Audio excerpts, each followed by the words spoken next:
សួស្តីបងប្អូនគ្រប់ថ្ងៃធ្វើវីដេអូមួយពាក់ព័ន្ធជាមួយនឹងការយកthermistor ជាប្រភេទNTC ណានេះthermistor ប្រភេទ NTC ហើយយកចេញមកពីទូបោកđấyដែលដាក់ចាប់ជាមួយនឹងដែកត្រជាក់របស់ទូបោកណាពួកទូបោក LG ណាអញ្ចឹងការខ្ញុំធ្វើនោះគឺលក្ខណៈថា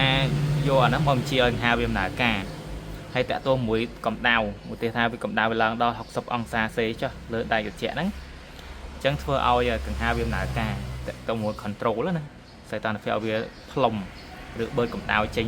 លើផ្នែកវិធីកន្លែងណាមួយអញ្ចឹងណាហើយតាក់ទងមួយនេះគេប្រើ transistor ពីរគ្រាប់ហើយ LED ក្រហមនេះបញ្ជាក់ថាពេលដល់កម្ដៅដែលខ្ញុំកំណត់ហ្នឹង LED វាក្រហមវាដំណើរការហើយកង្ហាវាធ្វើការដែរហើយតាក់ទងនេះយើងប្រើ layer 12V ណាលេខ 12V វាធ្វើការដែរប្រើ transistor ពីរគ្រាប់លេខ2N ក្រេ2ណាហើយអាហ្នឹងមាន sequence ណាអញ្ចឹងខ្ញុំដើរដំណើរការហើយដោតភ្លើង 12V ចូលណា power supply គឺ 12V ចូលអានេះខ្ញុំឆែកលើជើង B របស់ transistor ហ្នឹងប្រហែល V តាក់ទងមួយ transistor យ៉ាងហ្នឹងយើងយកប្រភេទភ្លើងបូកមកបញ្ជាណាអញ្ចឹងវាធំជាង 0.6 0.7V ហ្នឹងវាដំណើរការអញ្ចឹងណានេះយកណាប់ផ្លុំយើងផ្លុំលើដៃត្រជាក់មកចាំវាដំណើរការដែរអត់ណា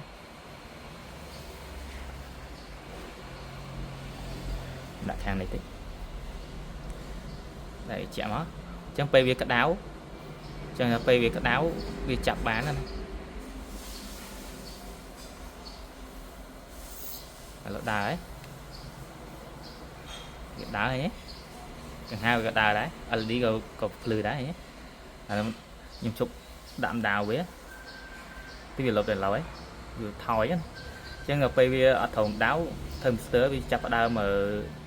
ឡើងតម្លៃអូមវិញឥឡូវដាក់ឲ្យវាក្តៅទៀតយើងមើល volt វាឡើងណាអូខេដើរណានេះក្តៅ volt ខ្លាំងហើយអញ្ចឹងវាឈប់វិញឡើយទៀតមើល volt ចុះដែរតោងវាត្រូវធំជាង0.6 0.7វានឹងបើកជើង B របស់ transistor ណាឥឡូវដាច់ហើយនេះប្រើដាក់តម្លៃ resistor មួយគ្រាប់ដើម្បីកាត់ volt ណាប្រើជា voltage divider ណាចេញចាប់ដើមធ្លាក់អញ្ចឹងការដំឡើង sequence ជោគជ័យហើយ